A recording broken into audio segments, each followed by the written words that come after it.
So we're going to record this, so we're waiting for Space Coast Government TV to kind of line up. It's not going to be broadcast live, but we want to record it, put it on our website, so other members can use it as well. So that's what we're waiting for. All right, I think we're ready to roll. Well, welcome everyone. It is a pleasure to be here with you today. I'm Georgiana Gillette. I'm the Executive Director of the Space Coast TPO, and we very much appreciate your time here this afternoon. I know that you are all very busy, and we really want you to enjoy this training experience. The goal of this is to help you better understand and execute your role as a new member of either the TPO Governing Board or one of the committees, one of the advisory committees. And I see that we have some existing members as well, and that is fabulous, so we're very happy about that. Again, we are recording this session, and we will be posting it to our website so other members can have the ability to listen as well. So as questions come up, just jot them down on your slides, and after each section, we will open it up for questions. We are the Transportation Planning Organization, as you know, but there are times throughout the presentation I'm going to use the term MPO, which is a Metropolitan Planning Organization, and the two are very much interchangeable, and they mean the exact same thing. The point is that we're really weird ducks in the federal system, and because we have some new members here, I'd like to go around the room for introductions, and if you could just tell us your name and who you're representing, and we'll start to the left. My name is Jeffrey Ball. I'm the Planning and Zoning Manager for Brevard County. I'm Dave Carter. I'm the Titusville City Advisory Board, Council, whatever you call it, Committee. Arlen DeBlois from Cape Canaveral, North Beaches, CAC. Welcome. Alex Bernard from City of Rockledge, also BPTAC Chair. Lorraine Koss, Councilwoman, City of Cocoa. Kenny Johnson, Deputy Mayor, City of Palmetto. Jason Mahaney, Town of Granville Area, Town Administrator. Okay. Phil Weinberg, Chairman of the CAC. Yvonne Minus, City of Melbourne City Council and TPO Secretary. Adam Kohler. I'm an alternate to District 1. Jack CAC. Higgins, also District 1. I guess, I'm not sure, alternate or, I think you're the CAC member for District 1. Yes. and also on the Adjustment Board as well. All right. I am also IMSA certified and state electrical contractor. Very good. Brian Smith, City of Cocoa Public Works Director. Abigail Morgan, City of Cocoa, Public Okay. Works. Jared Francis, the City of Cocoa Beach, Assistant Public Works Director and City Engineer. Rob Strong, City of Cocoa Beach, Project Manager. Lauren Farrell with Space Florida, Project Manager. Steve Zabo with Space Florida, TAC member. Terry Jordan, Space Coast Area Transit. Very good. Well, welcome. We're just so excited for you to be here.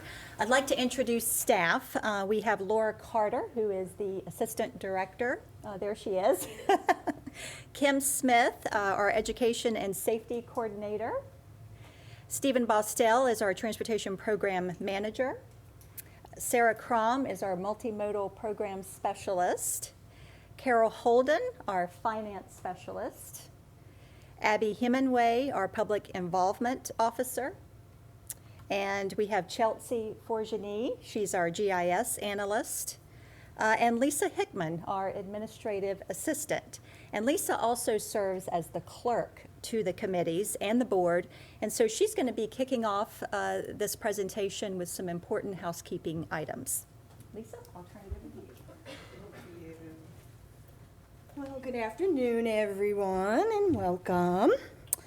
It really is great to see some new faces as well as our familiar ones.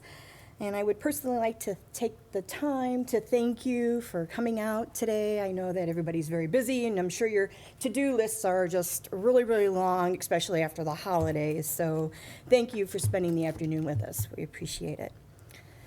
So whether you are an elected official, a city, county, or an organizational employee, or maybe you were nominated as a citizen, or even just a hobbyist sitting here today, we all have one common goal: and that is quality transportation for Brevard County and for our citizens. I, like many of you, live, work, and play in Brevard County. So I would really like to thank you for taking your time and your dedication and your knowledge to help make Brevard County a very special place to live. Thank you, Georgiana, for the nice introduction. So I am Lisa Hickman, as she stated. I'm the administrative assistant here at the Space Coast TPO.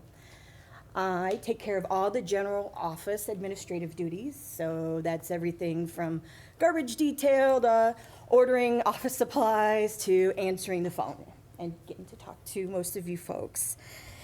And I also have the pleasure of serving as the clerk to the board and committees. So we will go from there. So we are here to help you. You can always email us, call us. You can come by our office and visit us. If you have any questions whatsoever, whatever it may be, please reach out and let us know what that is. I'm probably most likely going to be answering the phone, and if I can't help you, I'll be sure to find someone that can. So we are located here at the Government Center. We are not a county office, but we do reside here at the Viera Government Center. We're located in Building B. And just in case you are kind of curious what our office looks like, I've got a little sneak peek for you.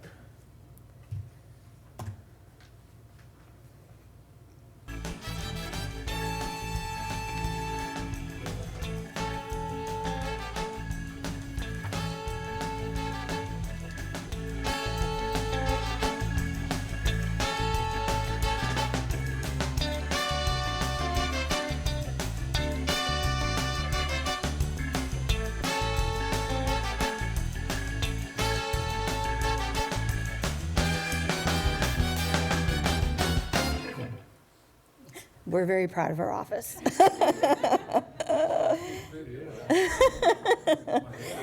So, you come on by and visit us. Like I said, that's my favorite way to have contact with you is when you come in and visit us. We can show you our office and see where we live. So I'm going to be going over some basic information, which most of the information that I'm going to be going over will be in this Governing Board and Advisory Committee Orientation Handbook. This is hot off the press. Abby in our office just finished putting some tweaks to it, so it's up to date with current information, and you're the first ones that get to see this. So thank you, Abby, for doing that. I have the old version at my desk, and I think I have like 3 copies all over the place. I refer back to this daily. This is a great piece of reference for me, anyway. So I think you'll find that too. So the first thing I'd like to go over is the Space Coast TPO meeting calendar. The calendar is available on our website. If you didn't get an Outlook invitation from me and you need one, just let me know and I'd be more than willing to invite you to that. And we always have paper copies of the calendar at our meetings, usually by the sign-in desk. The Brevard County, our board and TAC meeting meets 9 times a year.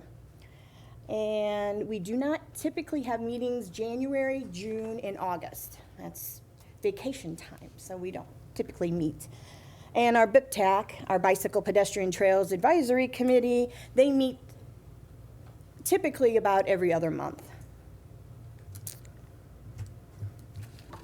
Our meeting room. So in any of the rooms that we have, if you happen to need some special accommodations, please just let me know or any staff, and we'd be more than willing to try to help you out the best that we can with whatever it may be that you need. The Space Coast TPO Governing Board is broadcast live on the Space Coast Government TV, and the recordings are available on YouTube and the Space Coast TPO website. The TAC-CAC, that meeting is also streamed live on YouTube. And you can also see the recordings on our website, and of course always refer back to YouTube. So please keep in mind that any of the meetings that you do attend, even the BPTAC we do record, the equipment picks up even the softest of sound. So if you could please keep your side conversations at a minimum, that would be greatly appreciated. And the paper shuffling, I know it doesn't probably sound like a lot to you, but when the microphones are there, it does pick it up, just so that you kind of know a little bit of the back end of it. And then also, I've been told, I haven't witnessed this, but bright white, vivid red, and pinstripes, they do not favor you at all, I guess, on the camera. So bright white, vivid red, and pinstripes. I guess it throws off the white balance in the camera, if anybody knows what that means. I do not know, but there you have it. So keep that in the back of your mind. And the cameras do pan. So just know that at any moment you could have a cameo on the Space Coast TPO meeting video. Okay. Also, be sure that you sign in at every meeting. I use those sign-in sheets. I archive them with our agenda and anything that's passed out as a flyer. So it's important that you do sign in because I keep those originals. Also, I use that sign-in sheet for the member recognition program. So for perfect attendance, and if you've been here for 4 years and haven't missed a lot of meetings, you get recognition for that because, like I said, we do really appreciate your service to the Space Coast TPO. The Space Coast TPO would appreciate it also if you happen to have your contact information changes, if you could let us know. So that we're able to get a hold of you, because I'm always calling you or emailing you about something, so we want to make sure that we can get in contact with you. One of the other important things that we would like to discuss with you too is that the TAC and CAC and the BPTAC members are required to contact their alternate if they are not able to make it. So if you're a member and you're feeling ill and you can't make it, we would ask that you contact your alternate so that your appointing agency has a representation at that meeting. If you don't know who your alternate is, just let me know and I'll be sure to share that information with you. Or you can always call me or email me and let me know that you're not coming, and I can help you out that way also. Also, if a member and an alternate attend the same meeting, only the appointed member may participate in debate and vote on items. So if the member and the alternate are here, the member may sit up front, and then the alternate, we ask, sits in with the audience, and they'll be treated as if they're a citizen, because you only have one vote for your appointing agency. If you have questions about that, see me. I'll be more than happy to help you with that also. Our meeting agenda packages. So this is something else that I do. I put all the agenda packages together, and I make sure that the agenda packages are distributed 1 week prior to the meeting. So you'll either get it emailed, US mail, or it is also available. It's always available on the website. So if you are a citizen or someone that doesn't work at the city and it would be helpful for you to not print the 200-page agenda at home, give me a call and I'll be sure to put you on that list and I'll mail you a packet. Our item sheets, they are always formed in the same way to make it easy for you to be able to quickly locate the information that you need. On the top left, you'll see there, that's the staff contact information for that specific agenda item. And then on the right-hand side there, the board strategic plan emphasis, that just states where that item fits in the board strategic plan. And all of that information can be found in the back page of your agenda. All the agendas have the strategic plan reference sheet. So if you're wondering what that specific, like resilience, what does the definition of that means, you can refer back to this reference sheet. And then there's also the glossary of terms with acronyms. Well, that's kind of like the Space Coast TPO foreign language, all the, fun little terms that we use, which are all listed also, let's see here, they are in this handy dandy book. So the FAST Act, FHWA, FTA, GIS, GPC.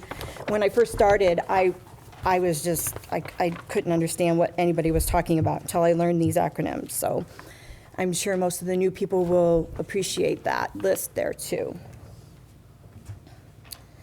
So your time commitment.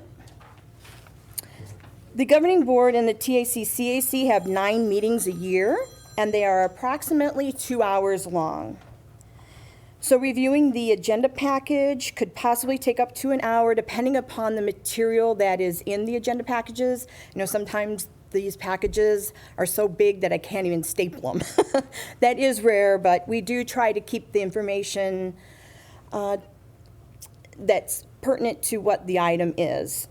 So if it is a big agenda, it's probably because there's a lot of good information there.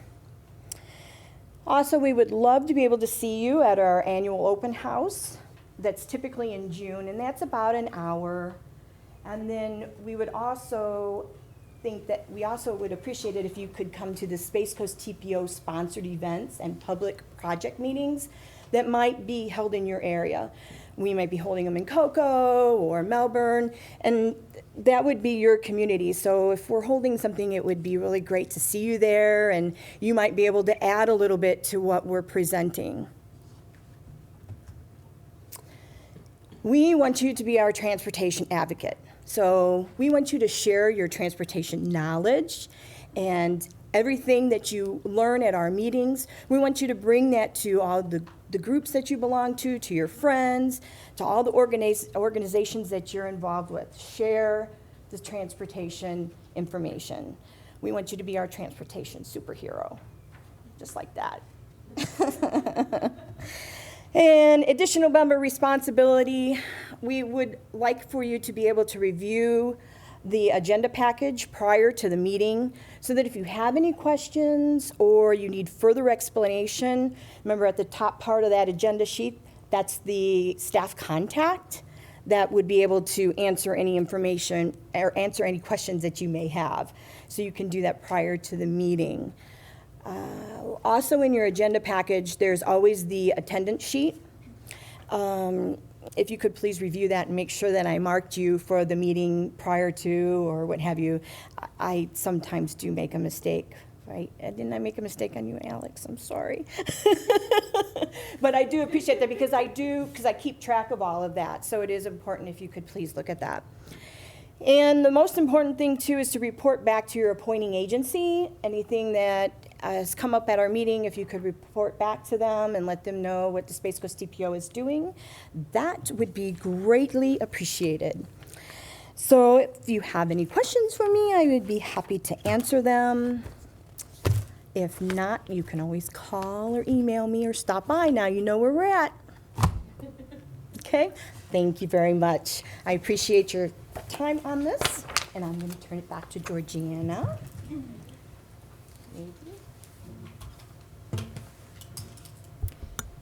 Thank you, Lisa. She takes care of us very well at the TPO.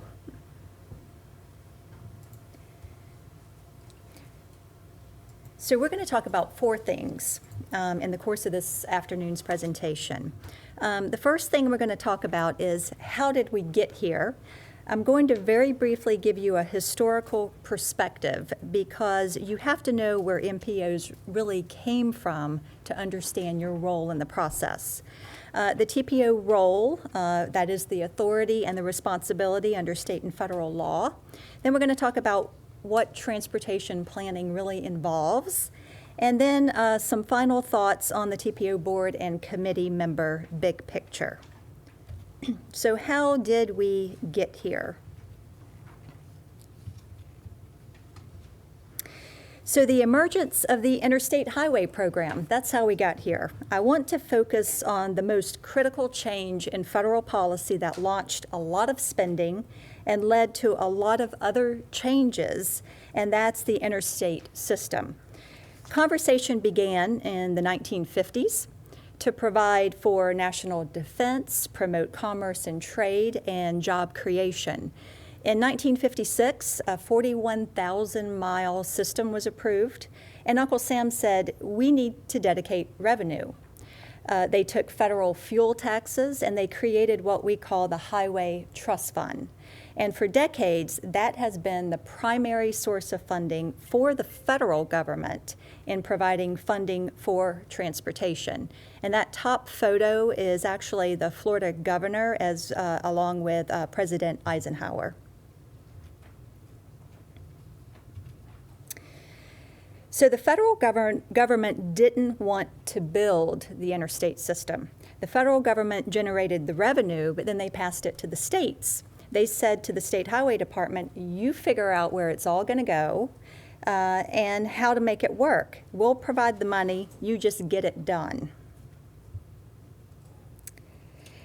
And the states got busy, and immediately the communities and the cities had the experience of having an interstate system built on them, over them, and at times, in some cases, not through them.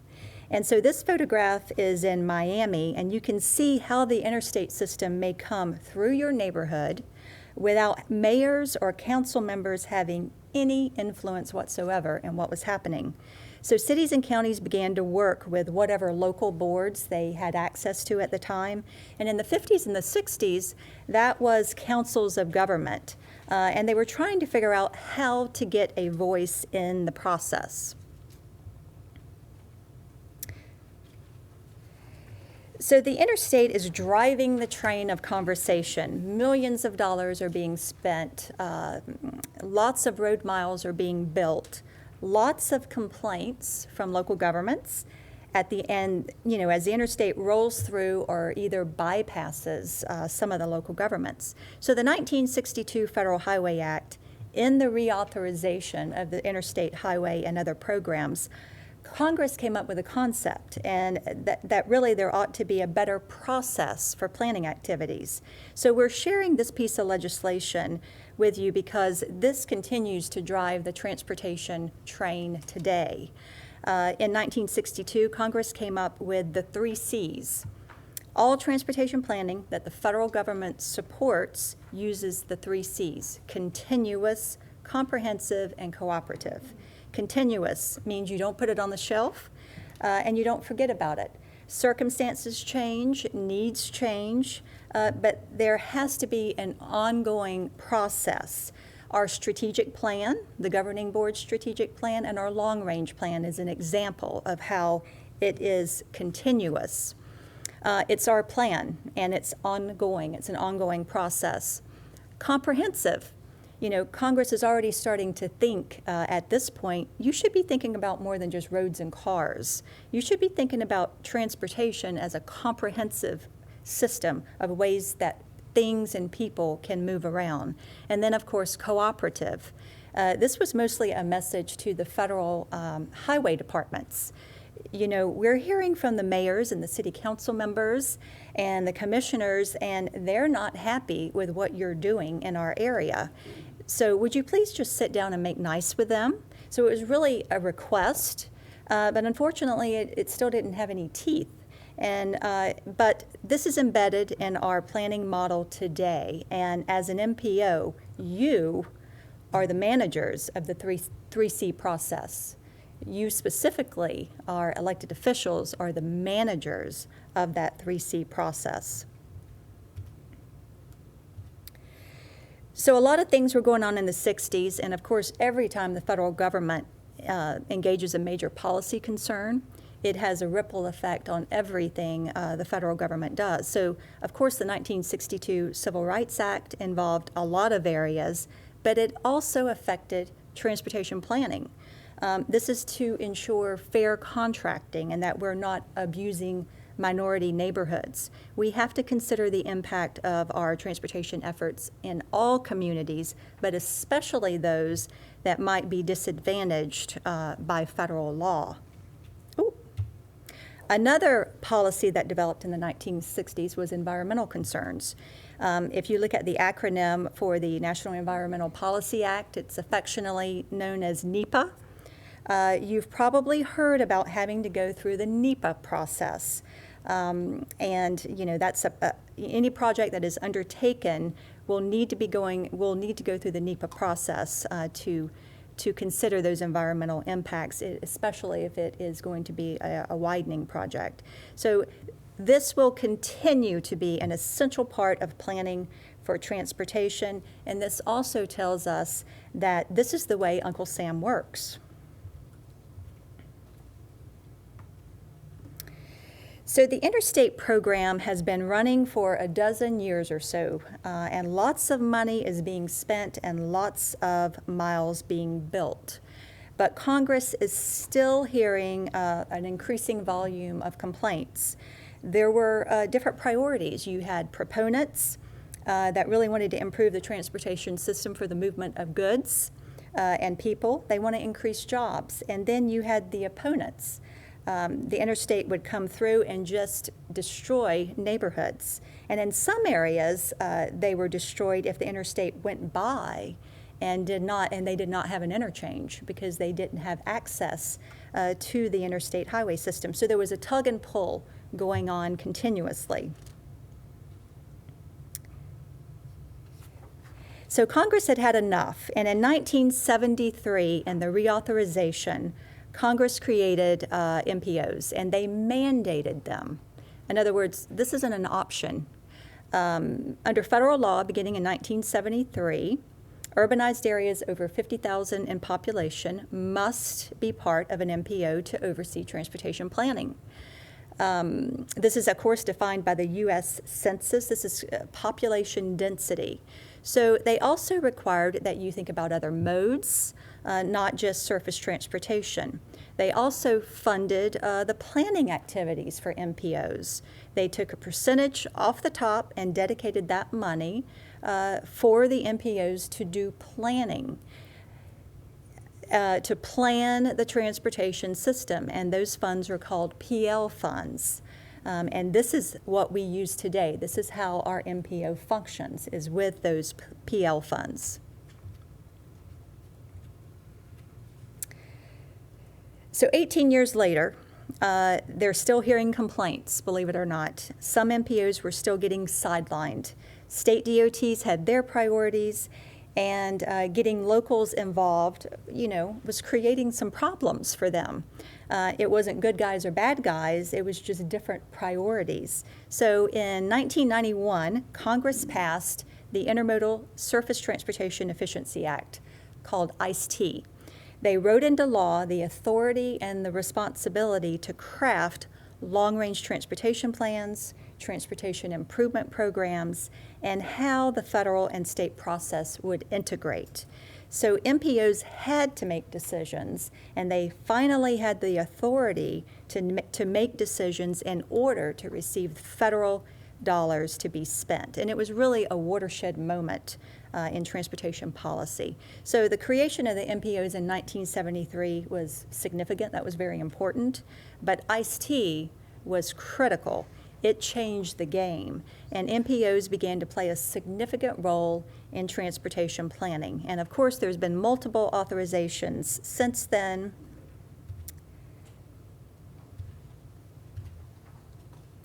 And that brings us to our most recent authorization passed December of 2015, the Fixing America's Surface Transportation Act, or the FAST Act. That provided 5 years of funding certainty for transportation. There was a policy priority on performance-based planning. We have to quantify the impact on the investments we make on the effectiveness of the transportation system. There's also an emphasis on freight, movement of goods on highway and intermodal facilities. They stopped earmarking money for specific projects, which was good. And then transportation funding, as we all know, relies upon fuel tax revenue pretty exclusively. And so it's cents on the dollar, and it's not indexed on the federal side. So as we know, electric vehicles don't even pay fuel tax. So the FAST Act supplements these dollars by transferring money from the general fund to the Highway Trust Fund to support some of the highway and transit programs. And these supplemental measures are really indicative of the long-term challenge associated with our historical reliance on gas tax.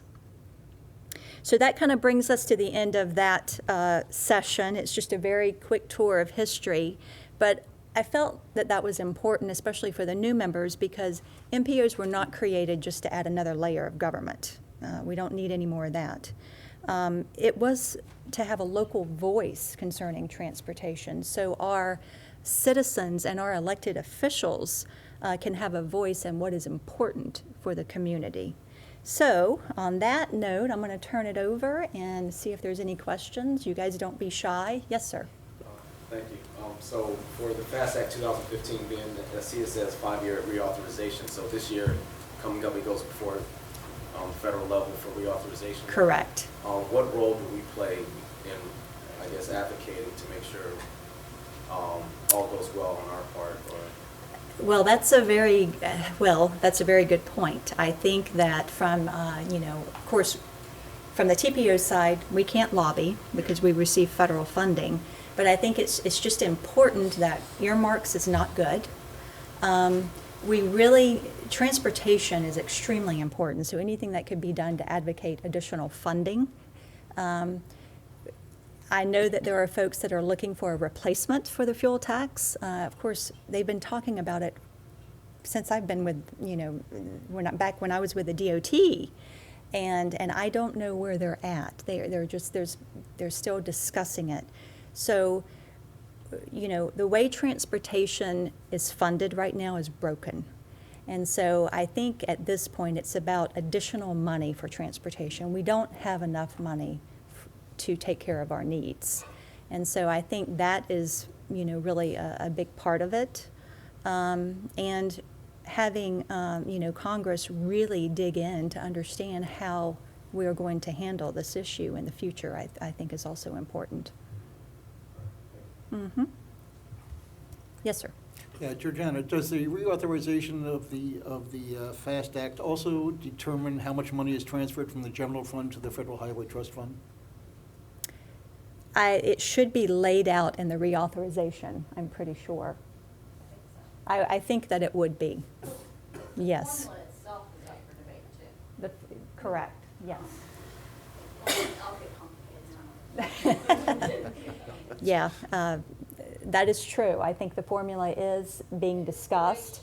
That Yeah, go is ahead. important. Now, you should realize, one of the things that the current Federal Highway Act has is the formula that they use based on populations is on 2000 census data. So that population is really hurting Florida specifically. And I know that the MPOS level, they are looking at monitoring legislative bills that are being proposed right now to get that formula changed. The language should basically say the latest census information. So they don't have to constantly change the year that it's referencing, but whatever the latest population figures are. So that would be something of interest to you guys, that if you could propose your support getting that kind of language changed in the federal language. Yeah, very good. In that case, too, the 2020 census wouldn't be reflected in this year's reauthorization either, anyway. Right. But that affects not only transportation funding, it affects the MPO and how much money we get for operations. So that is extremely important, and I know that the census, there's a big push for the census, and so encouraging people to take that is going to be extremely important, so we have an accurate reflection of what we have here in Brevard County and in Florida in general. Yeah, if we're going back to 2000, 20 years or whatever, that's just not right. It's not. Florida, what position were we? 7th or 8th in population, and now we're 3rd? Very good we're point. getting cheated out of. Very much so, Yes, okay. yes. Third So and that's growing. very good point. It's a third and growing. Right, by the day. All right, so let's talk about the Space Coast TPO role, basically federal and Florida laws. So most of the language concerning MPO structure, authority, and responsibility is in the 23 United States Code 134. If you ever want to kind of read this, you know it'll knock you right out. But under federal law, every urbanized area, as we mentioned, with a population over 50,000 must have a TPO to spend federal transportation funds. Metropolitan areas with population in excess of 200,000 receive a designation of called a Transportation Management Area, a TMA, and we are a TMA. We receive additional funding and we have additional responsibilities under federal law. We receive federal funding for transportation projects, about $6.5 million a year right now, additional, that some MPOs do not get. And we call them SU funding. That's a fund code. Some MPOs will call them TMA funding. Our governing board has direct authority on how that federal money is spent. And because of this, we have additional responsibilities. We're required to have a federal certification along with a state certification because Federal Highway wants to make sure that we're doing everything that we're supposed to be doing correctly. And so this is just our urbanized area boundary. The TPO serves two boundaries. That's the Palm Bay, Melbourne, and the Titusville urbanized area. And then there's a very small area within Brevard County at the boundary of the Sebastian Vero Beach South. It's called the Florida Ridge UAB. So this is based, as we mentioned, on the 2010 census. And our planning area that we're responsible for is for all of Brevard County.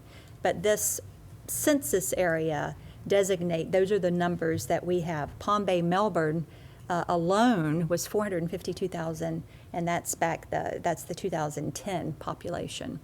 So we are considerably more than that now, for sure. So then let's move to state law. Most of the state legislation is in Chapter 339175 of the state statutes. In general, Florida law mirrors federal law, and the process of establishment is really spelled out in Florida law and involves the use of an interlocal agreement between our local governments designated by the governor to form the TPO and the FDOT. The allocation of members is stipulated in Florida law.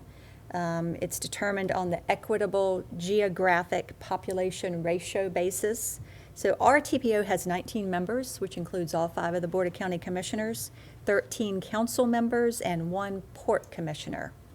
And of course, Palm Bay and Melbourne, our 2 largest cities, get 3 members that sits at the table because the cities that represent a larger area should have a larger voice at the table, and Titusville gets 2 seats at the table.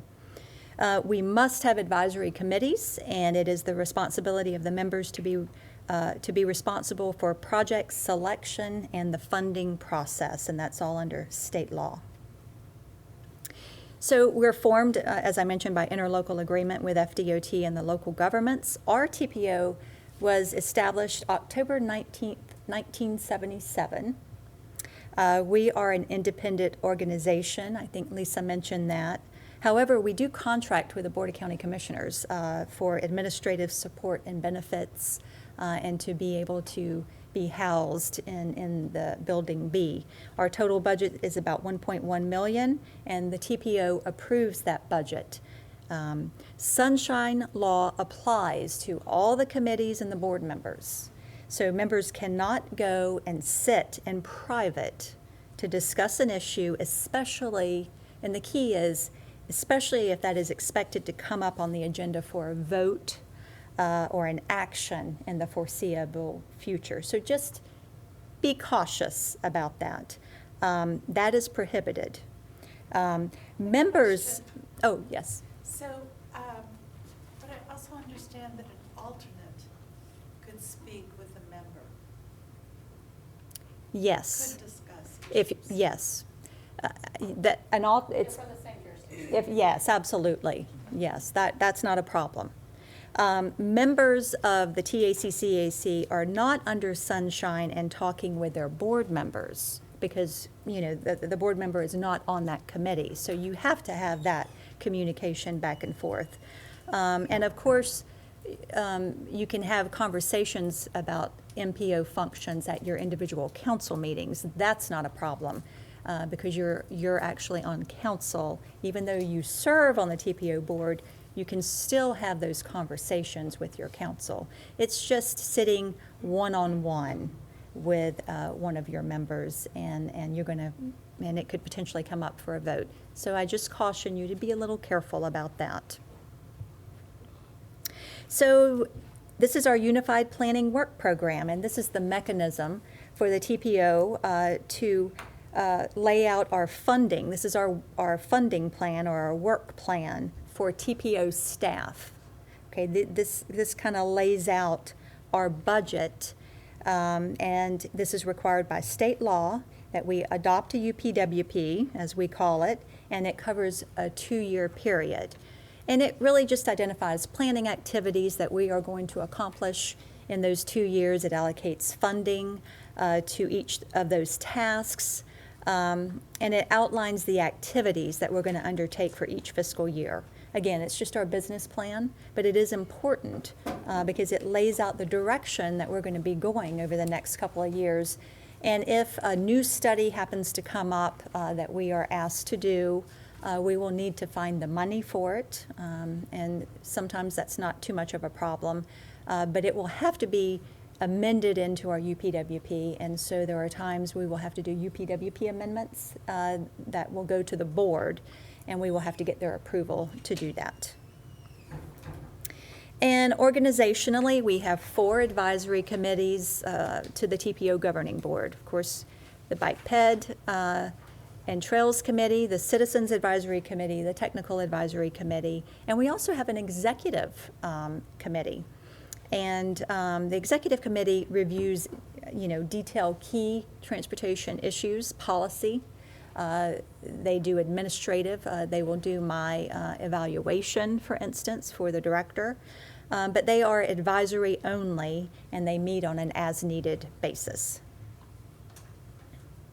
And as you can see, public involvement is extremely important and is encouraged throughout this process.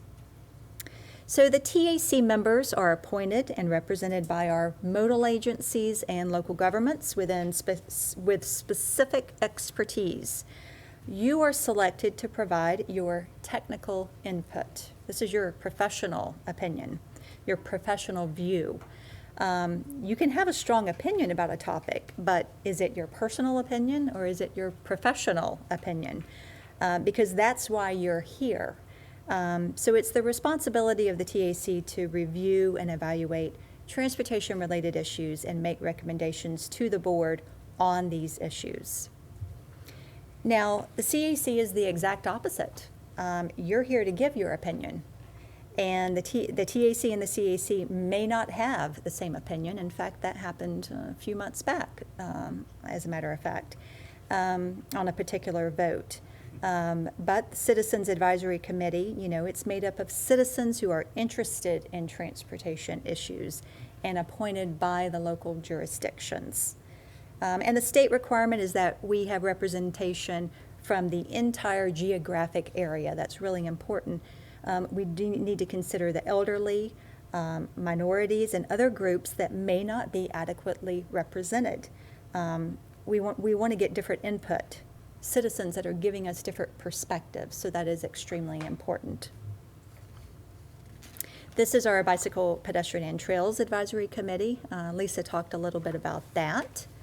And this really advises us on projects and transportation alternative projects. Membership on this is open to all interested citizens. And then we have our Transportation Disadvantaged Local Coordinating Board. And this is an independent board supported by the TPO. And the purpose, as we call it, the TDLCB, is to evaluate the service levels, safety, and other issues of transit operations provided by Space Coast Area Transit, serving the elderly, people with disabilities, or otherwise disadvantaged citizens. such as those with low income in Brevard County. So this is extremely important, and we do have a TPO governing board member that serves as their chair for the TDLCB. And, your staff, the TPO staff, we enact the decisions made by the TPO board. We're here to prepare documents. We foster interagency coordination. We have conversations with FDOT, municipal staff, modal agencies, transit agencies. Again, coordinating, that's the other C, coordinating all the time. For instance, passenger rail, the Brightline Virgin trains. It's a private company, and of course we have no authority over them. However, it's important that we bring them in for presentations to hear, and understand the impacts that it may have on our area and how it could benefit us as well. And so that's why we may not have any authority over them, but we need to be coordinating all the time. So things to consider in your role. We're very unique here, the Space Coast TPO area. We most likely have more transportation resources than any area its size in the U.S. As you can see, we have roadways, seaport, airports, rail, and spaceport. We have a premier spaceport, and commercial space launches are really a constant part of life now. There's dramatic growth in the aerospace, technology, and engineering sectors. We have one of the busiest and fastest growing cruise ports in the world. And then we have an FEC rail line, soon to have passenger rail going by, and hopefully we will have a station one day. But they'll be running from Miami to Orlando and points beyond. And so our economy is largely built on and around all of these transportation assets. So what does that look like on the local level? We meet monthly. The TPO meets monthly to determine transportation policy, develop transportation plans, and mutually agree on state and federally funded projects to improve regional mobility for the entire county. So in order to make those informed decisions, the TPO board members should consider the impact of their decisions from a variety of perspectives. The TPO board should depend on their advisory committees, TPO staff, and the public to make them aware of implications of the decisions that they're being asked to make. The primary role of any committee member is to provide the TPO board with input to use when making the transportation decisions. This may include technical analysis or specialized knowledge on a particular subject or on projects that are ongoing in a specific area. But it is the job of the TPO board to sift through all of that input and to understand the varying perspectives prior to making that informed decision.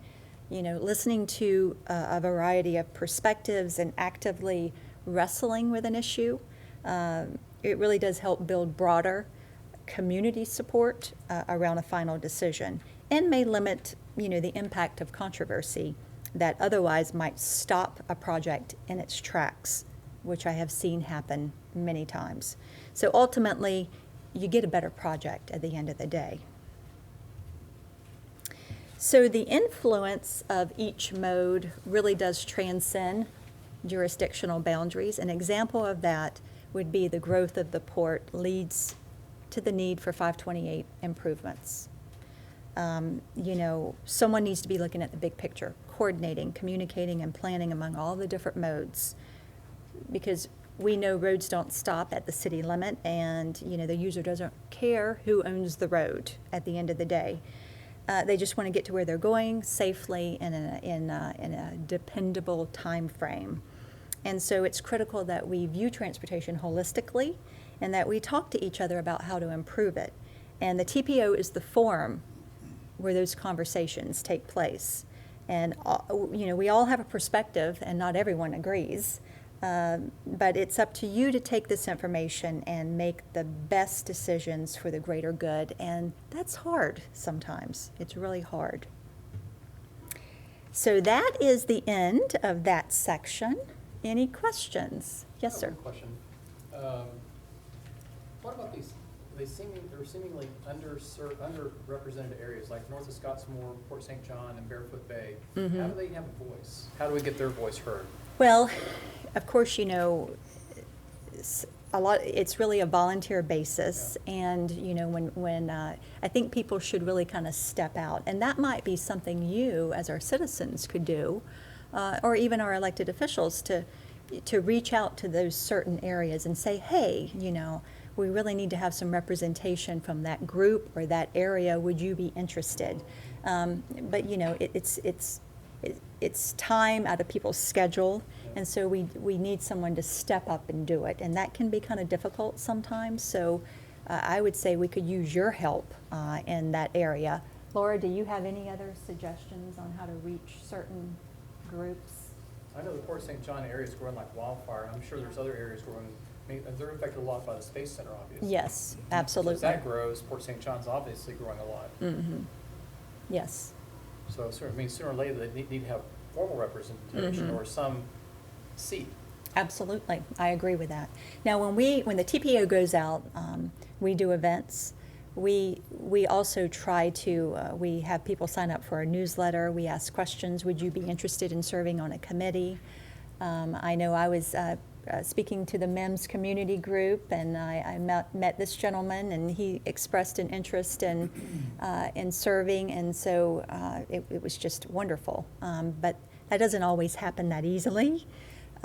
So I agree with you. I think anything that you can do to help in that area, and we will continue to try to reach out to different groups. How do we get somebody, like say for Port St. John, how do we get somebody named as a representative for their, do I volunteer a name to the board? Or how does that occur? And this would be for the citizen, like a citizen? Port St. John, the citizens. So that would be representing the District 1. Yeah, that would be. District One or 1. two, that's gonna come out of the county commissioner. That would Yes. be one. District Is it 1. District One? Yes. Yeah, I don't know where the boundaries are exactly, but yeah. So that kind of commissioner for District 1? District Yes. 1 commissioner, they are allowed, each commissioner has two CAC representatives And two alternates. And two alternates. Yes.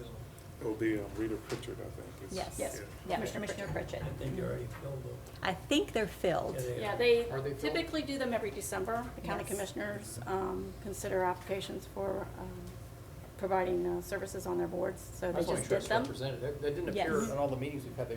Any of those areas In were the represented past. in the past. Yeah. So they are represented now. I think we're full now, which is really good.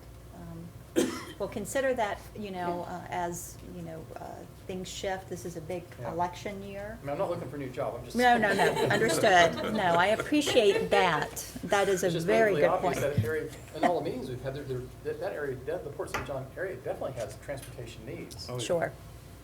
Well, I- they are For sure. represented through all the county commissioners sit on the TPO board, so Yes. all of those areas are represented that way. To the commissioners. Through the Okay. And I will tell you, Commissioner Pritchett has talked to me personally about the Port St. John area, Okay, yes. and it's very important to her. I So, agree. all right. Okay, any other questions? We'll move on. Okay, what does transportation planning involve, really? What does this mean? And so, really, the TPO staff, we got to monitor the conditions to identify the problems. We have to know where the problems are. And so one of the key data sources used for much of the monitoring comes from traffic counts. Each year, the TPO collects traffic counts at approximately 500 locations. These are stored and uploaded on our online interactive traffic count program, and that's actually used by a lot of people. Realtors, actually during election time, that is important for some people because they want to know where the areas are where the most cars are if they're out campaigning. So they're used for a whole host of reasons. But we have about 10 years of historical data on our website, and so that's very important to understand the congestion. Where are the needs? Monitoring the transportation system is something that we've been doing for many, many years. We monitor the roadways and other data sets, and that is kind of compiled into what we call our State of the System report. And we do corridor monitoring, which was implemented to be consistent with how our long-range plan was developed. But we look at everything from safety, crash database, trends in multiple indicators for all the different modes. And then we put that all together annually in the State of the System report, and it's presented to the committees and the board each year. And that really helps form project priorities. So when we do our call for projects every year, which we will be doing in the next month or so, that is a tool for our transportation subcommittee and our local municipalities to say, hey, this is an area we need to be focusing on. It's not on the priority list. Let's look at it. And so that's how project priorities are really formed, and it helps make those decisions, transportation decisions. So improving, And that's essentially how that data is available. Is through that annual report. correct, It's yes. not, you can't access it otherwise. Traffic counts can be accessed on the internet. I did that The almost 10 traffic years ago for the counts, first time. yes, the traffic counts, you can, it's very interactive, very easy to use, and you can call our office if you want some assistance with that. But our State of the System report, the latest one that we just adopted, is online, and that's a lot of good information. We do safety reports as well, so you can access all of that online. Okay, we need to maximize system efficiency.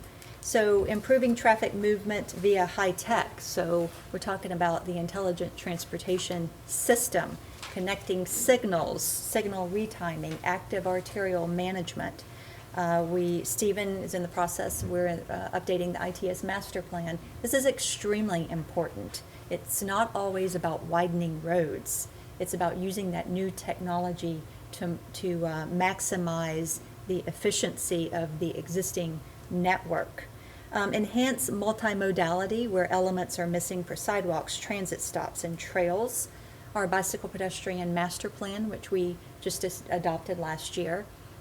Sarah is in charge of that, and that lays out our priorities for future investments, and that is very important. And then safety programs and projects.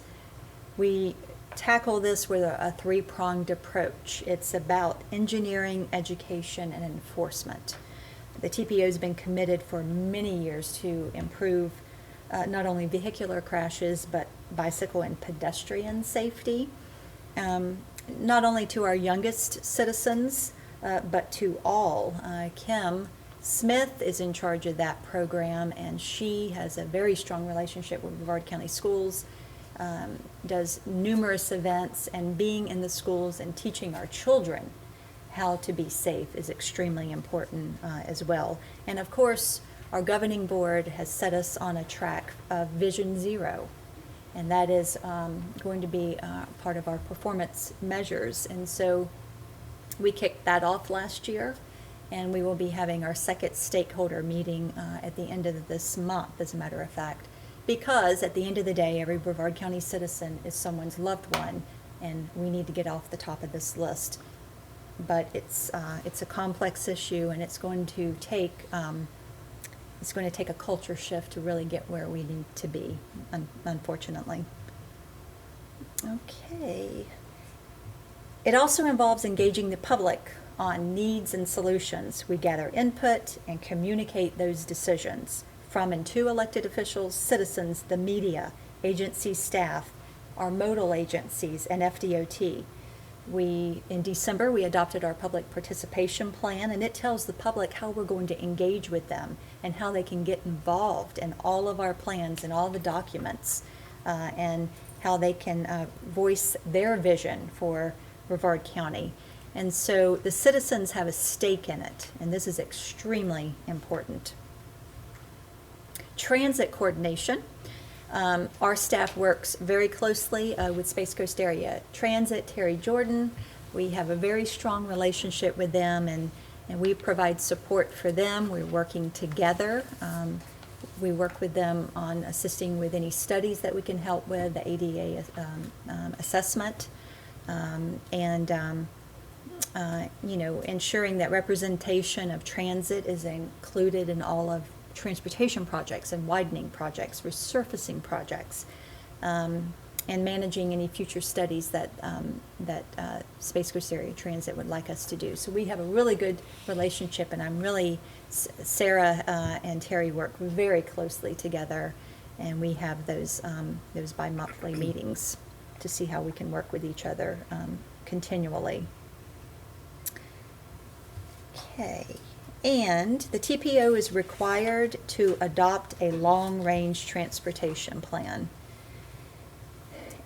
a TIP, and a UPWP, all in cooperation with FDOT. These are really our three big documents. All three of these plans and programs will be coming to you for adoption this year, so you'll get to dig into them. I really wasn't going to spend a lot of time, but at the committees and the board, we will really be digging into both of these documents as we adopt them this year.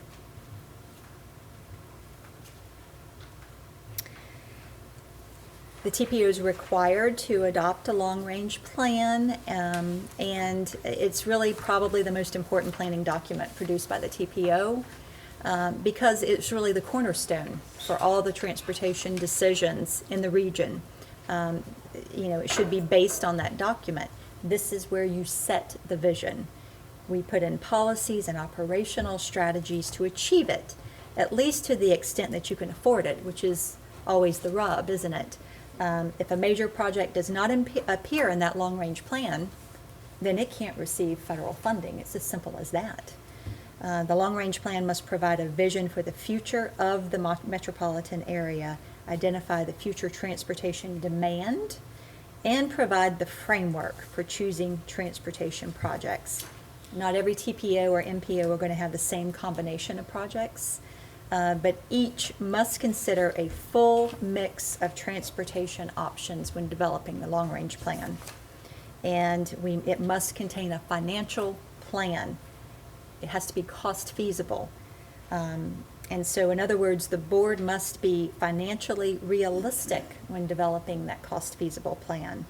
And the TPO must decide what year or band of years a specific project in the plan will be implemented. And that's hard. And it also has to be expressed in year of expenditure. And of course, the inflation factor that we get to do that comes from the FDOT. Last year, our governing board adopted a strategic plan, and this plan has 5 emphasis areas to focus our efforts. Safety, linking transportation with land use, sustainability and resiliency, and innovation.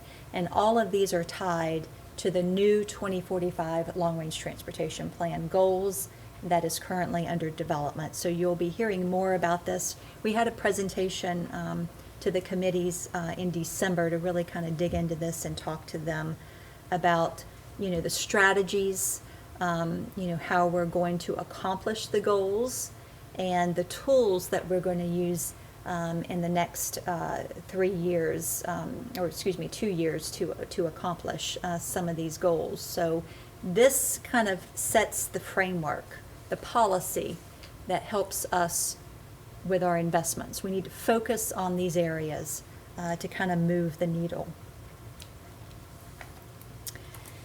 Each year, the TPO solicits for new priority projects, I mentioned that, to be added to our list of priority projects. We have a long list right now. The list is organized by significance with the very top priority at number 1. And every TPO creates its own project selection methodology and criteria for developing its list of priority projects. And the projects are, must be identified in the cost feasible plan of the long-range plan. If it's not in the long-range plan, it can't go on the priority list. So after the TPO adopts that list every year, typically in July, so that'll be coming before you in July, then we submit that to FDOT. And then they have to match our projects with the available state and federal funding. And as we all know, there's not enough of that to go around to really tackle some of our major transportation projects. But this is one of the most important things I think this TPO governing board, the committees and the governing board does, because it's where the planning meets the money. That's what it's about. It's bringing important transportation projects to construction. You know, it's about bringing in that transportation funding into Brevard County. And this is just a little flow chart which shows how a project can really move from left to right through the annual project programming process. And it really starts with, you know, multimodal needs, which may require a planning or a corridor study to determine really what is the need, what do we want to do on this corridor.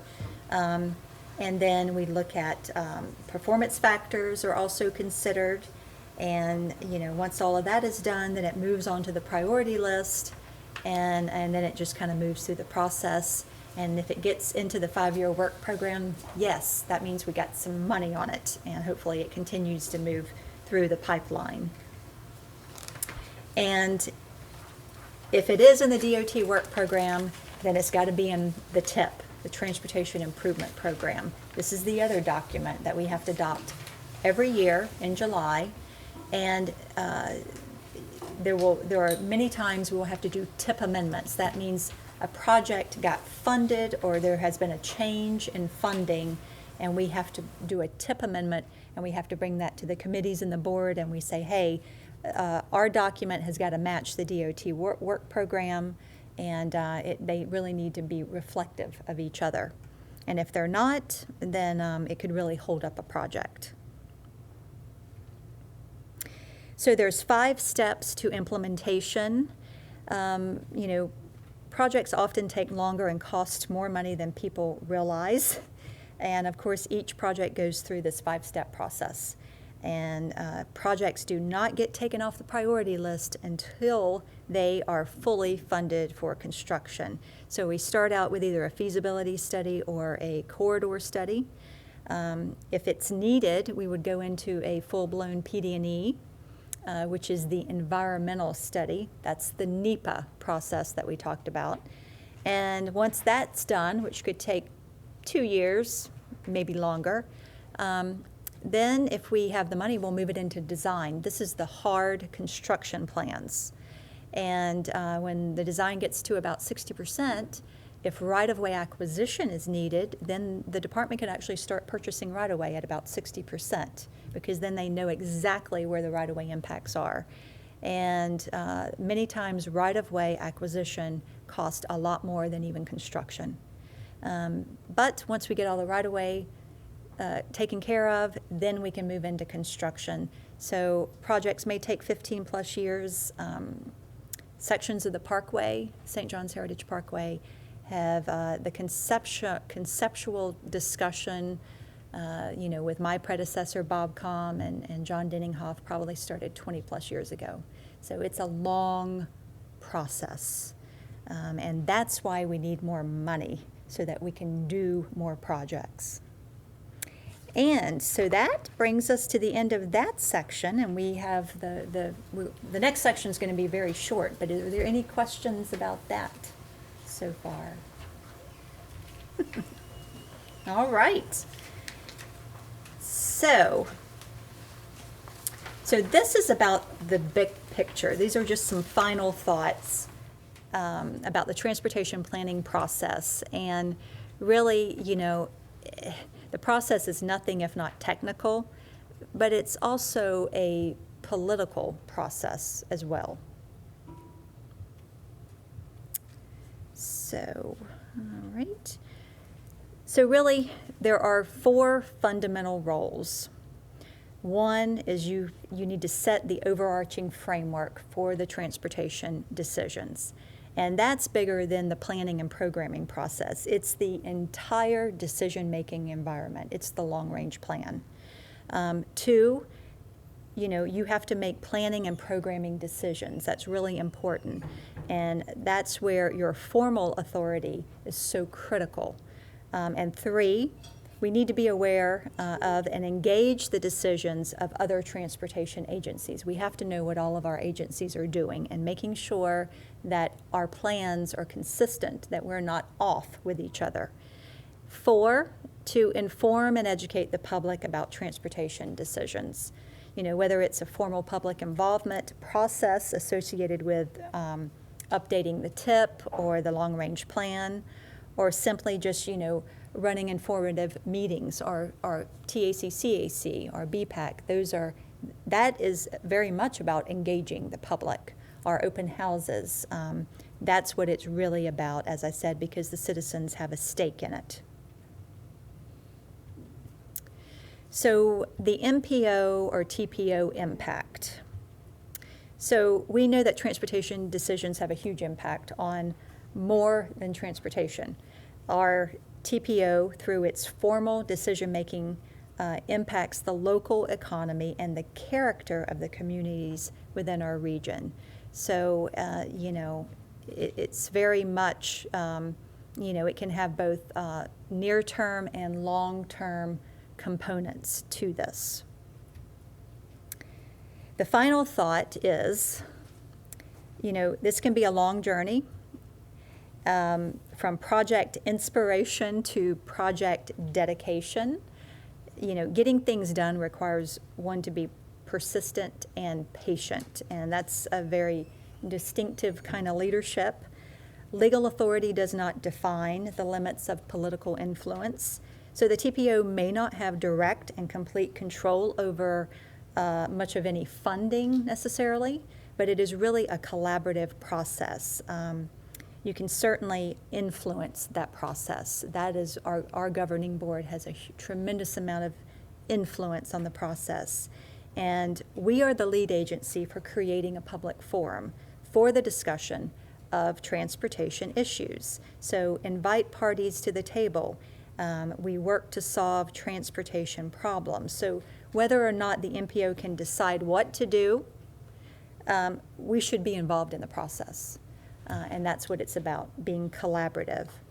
All of our planning documents must be consistent. This is another takeaway, at least when it comes to federal dollars. And if these documents are not in agreement, the flow of money may be reduced or stopped altogether. So this is something that we really have to be very careful about. And transportation, is a highly interdependent process.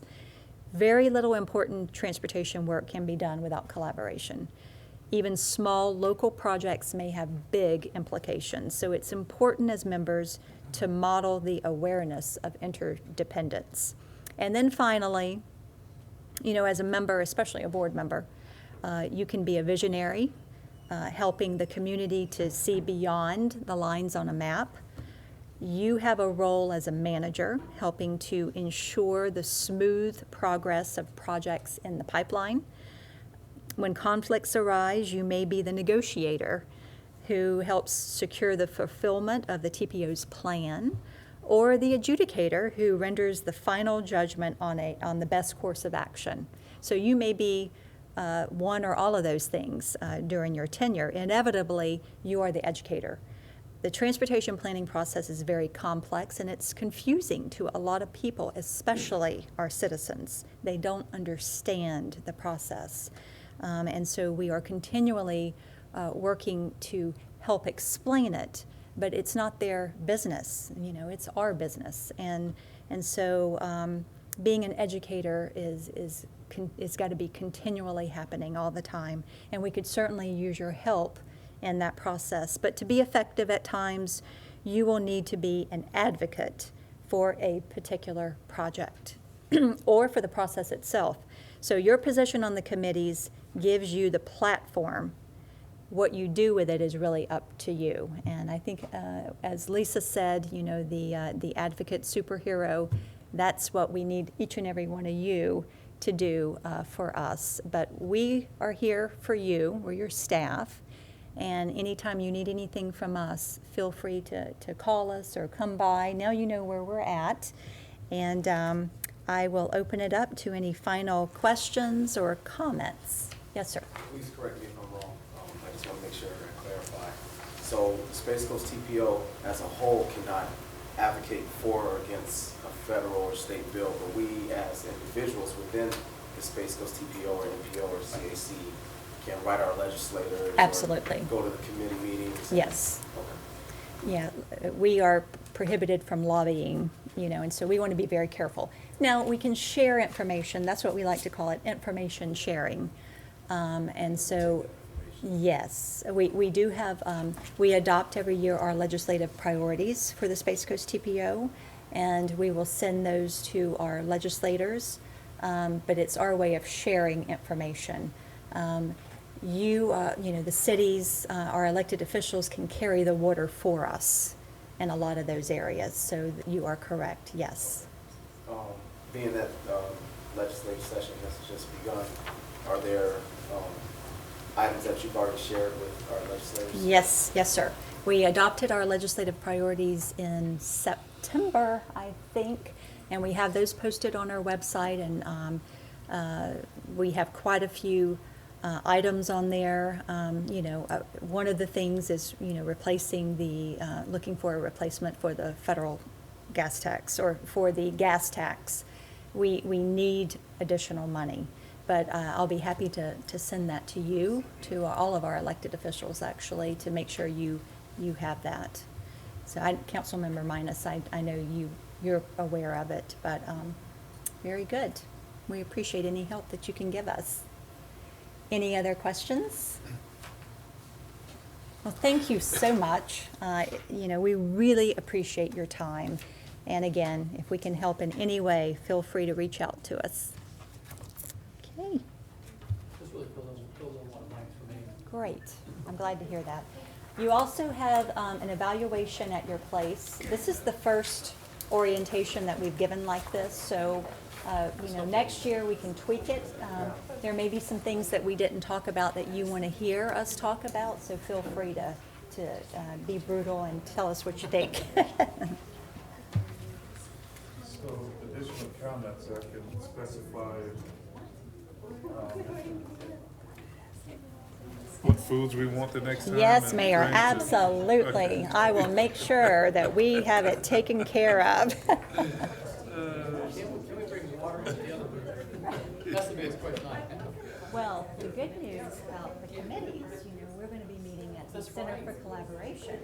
So we can have coffee and snacks and water. I just want coffee, okay?